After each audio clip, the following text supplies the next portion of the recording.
I just finished doing some roof repairs that I hope will at least minimize the problems for a while. I should be taking a shower instead of sitting here scruffy doing this video, but somewhere amidst doing those repairs this idea came to me and I wanted to get it taken care of, so I can get it up before the game. Now I'm going to run through some things and then I'll get into why I think it matters. Okay, looking at injuries on offense. And this isn't a complete list. I, again, just kind of threw it together fairly quickly and did not actually go back to confirm everything. But Garrett Green was out for about 1 3/4 games.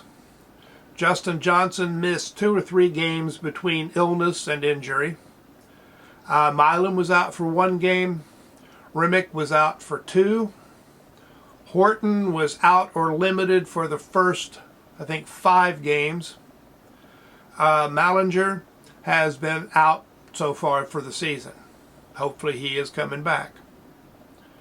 Now if you look at points scored, it was 15 against Penn State, 56 against Duquesne, then 17, 20, 24, 39, and 34. I think you've all noticed the offense has been getting better, and especially the last 2 games. Yeah, they're having issues first and third quarter, but they're putting up points overall and getting better.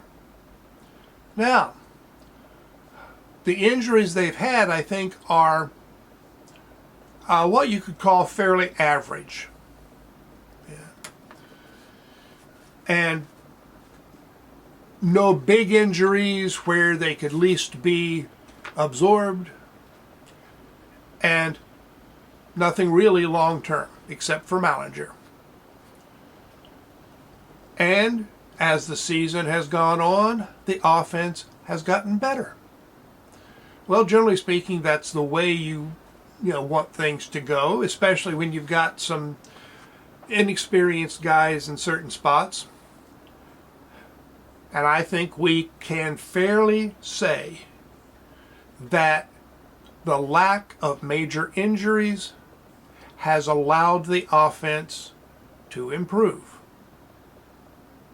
Now, also I want to note, if you look at the offense, except for 2 offensive linemen, overall it's spread out. I mean, okay, we had a QB down for a while, we had a couple of linemen down, a couple of receivers, a running back, but it's spread out. Look at defense. Trotter, out for the season before the season started. Miller, out for the season. I think that was the Penn State game. Cobb, out for the season, again, very early. Austin Cave has been out so far for the season, hopefully going to play sometime. Lathan is out since the TCU game. Burks missed Houston. Floyd missed the first 2 games. And Dixon was suspended for Houston and indefinitely. Okay.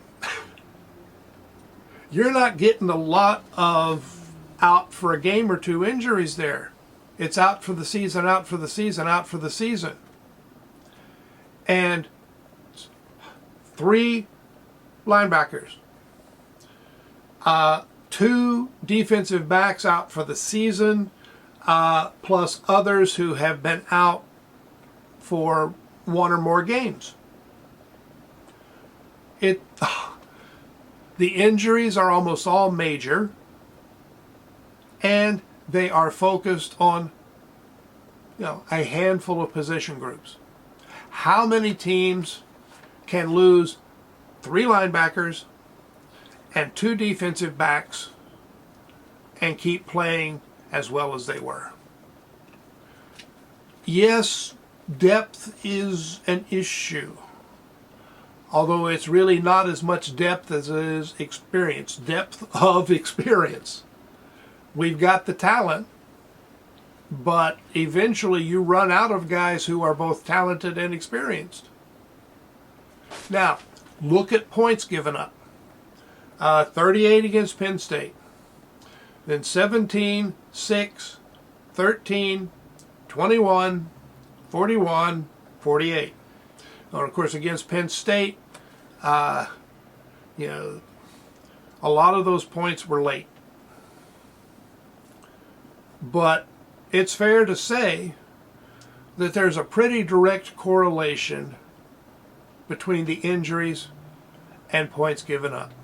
Particularly the last two games, with losing Lathan, essentially the third linebacker to go down, was one player too many. That was the point at which adapting just got a lot harder. I think it's also the point where the players really started trying to overcompensate. Now, of course, we're down Faveras and, McLaurin this week. Doesn't help. But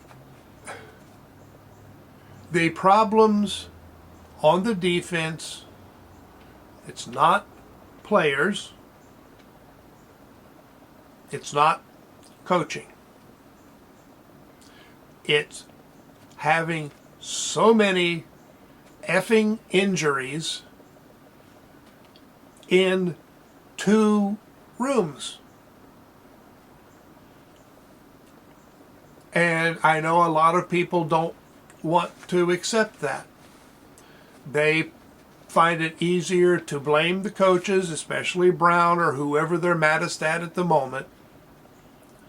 But the coaches have brought in good players. They are developing them, some faster than others. That's the way it goes. When a guy doesn't play as a freshman or in his second year, it's usually because they're young. But if you want to blame the coaches for the defense, you have to give them credit for the offense, guys. And actually, I think it's fair to say you can give them credit for the offense and not blame them for the defense. Because if you just look at the situation, you've got 85 scholarship players, and how they're balanced in terms of experience at any given year varies. Right now, this is a young team. There aren't enough experienced guys. The talent's there. A lot of the talent is currently in street clothes, but it's there. Experience, well, you can't really recruit experience. You bring guys in, and they gain experience here. Preferably a little bit at a time. Throwing Cutter in, that's not what he was ready for. He's going to get better. But he's a freshman, he's inexperienced, and that's just the reality of things. So it's going to be tough. But the players are going to play hard. The coaches are going to scheme up as much as they can. And we need to pay attention to the fact that all these guys are doing what they can in a situation that just royally sucks. Give them some credit for working under really, really bad conditions.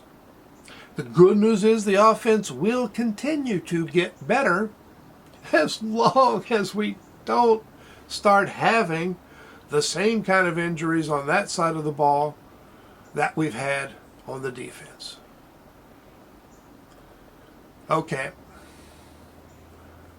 I know some of you are not going to like that I've been, griping about, fans griping. And there are things to gripe about. But let's look at what's actually going on and what's being done about it. It's a tough time.